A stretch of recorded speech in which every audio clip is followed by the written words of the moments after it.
અમદાવાદના સ્થાપના દિવસે નગરદેવી ભદ્રકાળીજીનું નગર યાત્રાનું આયોજન કરવામાં આવ્યું છે. લાંબા સમય બાદ આ વર્ષે પ્રથમ યાત્રા યોજાઈ રહી છે અને બીજી યાત્રા યોજાશે. લાંબા સમય બાદ ગત વર્ષ બાદ હવે આ બીજી વખત આ યાત્રા યોજાવા જઈ રહી છે. 26 ફેબ્રુઆરીના રોજ યાત્રા 7:30 વાગે નિજ મંદિરથી પ્રસ્થાન કરશે. યાત્રાના પ્રસ્થાન માટે મુખ્યમંત્રીને આમંત્રણ આપવામાં આવ્યું છે અને મુખ્યમંત્રી ઉપસ્થિત નહીં રહ્યો તો મેયર દ્વારા યાત્રાનું પ્રસ્થાન કરવામાં આવશે. સાથે જ આ યાત્રાના રૂટની વાત કરીએ તો ખાડિયા રાયપુર જશે. આ નગર યાત્રા સવારના 7:30 વાગ્યાથી શહેરના નગરદેવી ભદ્રકાળી માતાજીના મંદિરથી નીકળી ભદ્રકાળી મંદિર, 3 દરવાજા, માણેક ચોક, ફ્રૂટ માર્કેટ, માણેકનાથ મંદિર, ગાંધી રોડ, બાલા હનુમાન મંદિર, ખાડિયા 4 રસ્તા, ખાડિયા ગેટ, સારંગપુર ચકલા, છબીલા હનુમાન, રાયપુર દરવાજા, આસ્ટોડિયા દરવાજા, એમસી કાર્યાલય, ખમાસા, જમાલપુર, જગન્નાથ મંદિર, જમાલપુર દરવાજા થઈને રિવરફ્રન્ટ, મહાલક્ષ્મી મંદિર થઈને લાલ દરવાજા, વીજળી ઘર, બહુચરાજી મંદિર પરત ફરી ભદ્રકાળી મંદિર આશરે બપોરે 2:30 વાગ્યે પૂર્ણ થશે. આ મામલે શું કહી રહ્યા છે ભદ્રકાળી મંદિરના ટ્રસ્ટી શશિકાંત તિવારી, તેમને સાંભળો. આદરણીય મેયર મેડમ, અમદાવાદ મ્યુનિસિપલ કોર્પોરેશનના સ્ટેન્ડિંગ કમિટીના ચેરમેન શ્રી દેવાંગભાઈ, કોર્પોરેટર પંકજભાઈ, આદરણીય ઠાકર સાહેબ, વિશ્વ હિન્દુ પરિષદના તમારા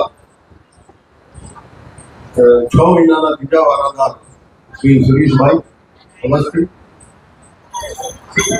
પધારેલા બધા પત્રકાર મિત્રો, આજે આપણે ગયા વર્ષે મળ્યા હતા એ રીતે આ વર્ષે પ્રેસ વાર્તા, આ પહેલી પ્રેસ વાર્તા અહીંયા છે. આ વર્ષે પણ ગયા વર્ષની રીતે જ આપણે 26 ફેબ્રુઆરીએ માતાજીની નગર યાત્રા કાઢી રહ્યા છીએ અને આખું અમદાવાદ એમાં જોડાશે. ગયા વર્ષે પણ ગુજરાત સરકાર અને મ્યુનિસિપલ કોર્પોરેશને ખૂબ સરસ સાથ સહકાર અમને આપેલો હતો અને આ વખતે પણ મેયર બહેનશ્રીની હાજરી બતાવે છે કે સાથ સહકાર આપણને મળશે. લોકો જે રીતે પત્રકાર મિત્રો અહીંયા આવ્યા છે એના પરથી લાગે છે કે આખા અમદાવાદની અંદર માતાજીની નગર યાત્રા એવી ભવ્ય હશે કે આપણે બધા એનો લાભ લઈ શકશું. રૂટની વાત સૌથી પહેલા હું કરું તો અમદાવાદ ગયા વર્ષની રીતે આ વર્ષે પણ રૂટ છે પણ વધારો કરવામાં આવ્યો છે. રાયપુર અને ખાડિયા એ વિસ્તાર ઉમેરવામાં આવેલા એટલે થોડો ફેરફાર છે. તો 2 કિલોમીટર નું અંતર વધે છે.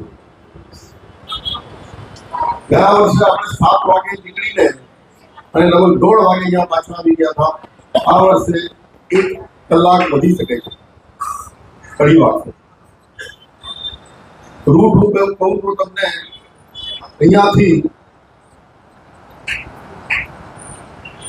3 દરવાજા જ્યાં દીવો પ્રગટે છે ત્યાં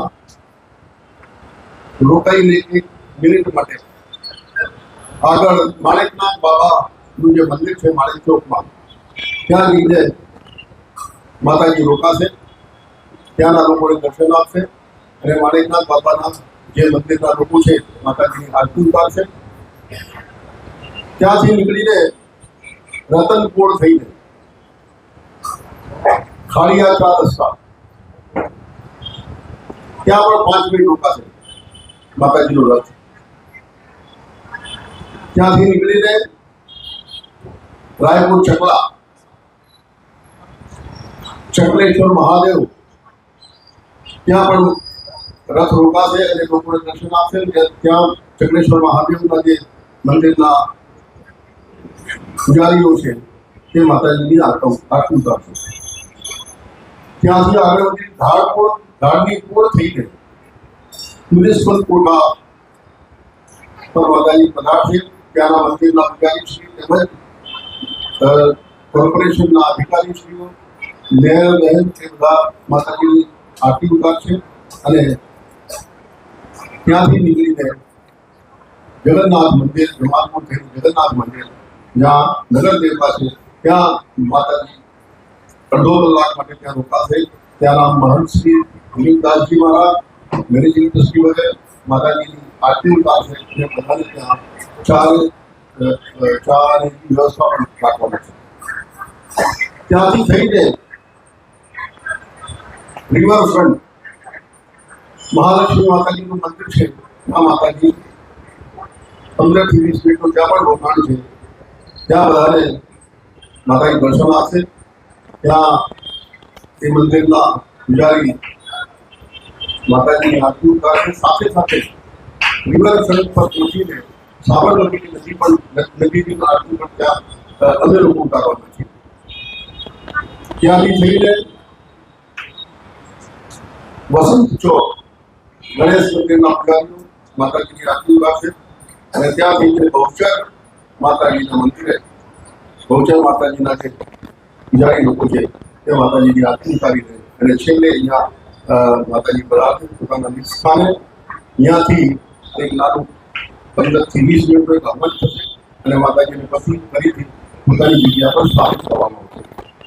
હવે એ પ્રક્રિયાની અંદર એવું છે કે જ્યારે 7 વાગે ત્યાંથી માતાજીની મૂર્તિ લેવામાં આવશે તો તેને ડોલીમાં મૂકવામાં આવશે. ડોલીમાં મૂકીને આ પરિસરની પ્રદક્ષિણા કરવામાં આવશે અને પછી રથ ઉપર સ્થાપિત કરવામાં આવશે. તે ધાર્મિક ક્રિયાઓ છે પ્રમાણે મંત્રોચ્ચાર સાથે અમારા જે પંડિત લોકો છે એ મંત્રોચ્ચાર સાથે માતાજીને રથ પર સ્થાપિત કરશે. આખી પ્રક્રિયા જુદી છે એ મારે કહેવાનું છે. તમે કઈ પ્રશ્ન પૂછવાનું પૂછી શકો એટલે તમારા મેયર પ્રસ્થાનમાં એવું છે કે અમે મુખ્યમંત્રીશ્રીને પત્ર લખીએ છીએ એટલે કીધું છે કે આશ્વાસન આપેલું છે અને જોઈએ શું થાય છે.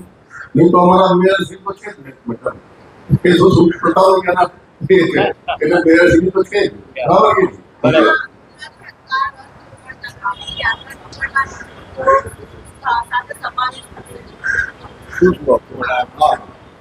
હવે એમાં એવું છે કે 3 અખાડા રહેશે. 3 અખાડા આ વખતે 3 અખાડા રહેશે.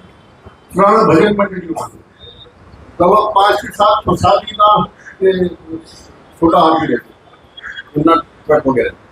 રથ તો મેન છે. પછી ટોટલ 50 થી 55 વેહિકલ રહેવાના છે એવી અમને ત્યાંથી અમે પરમિશન માંગી લીધી. હા, આ વખતે પણ ભંડારો છે અને ભંડારો કરનાર રવારી સમાજે કર્યું 5 થી 7 હજાર લોકો ભંડારો છેલ્લે જ્યારે અહીંયા માતાજી આવશે ત્યારે ભંડારો થવાનો છે અને 500 કિલો બુંદીનો પ્રસાદ પણ અમે બનાવ્યો છે એ પ્રસાદ વેચવા માટે. બોલો સરસ. આપણે સાંભળ્યા હતા ભદ્રકાળી મંદિરના ટ્રસ્ટી શશિકાંત તિવારી. તેમણે યાત્રાના રૂટને લઈને વાત કરી છે. સાથે શું કહી રહ્યા છે અમદાવાદના મેયર તેમને પણ સાંભળો. આપણે સાંભળ્યા હતા અમદાવાદના મેયર. તેમણે આ મામલે મોટું નિવેદન આપ્યું છે. આ યાત્રામાં 500 કિલો બુંદીનો પ્રસાદ આપવામાં આવશે અને યાત્રા પૂર્ણ થયા બાદ મંદિરમાં ભંડારાનું આયોજન પણ કરવામાં આવ્યું છે.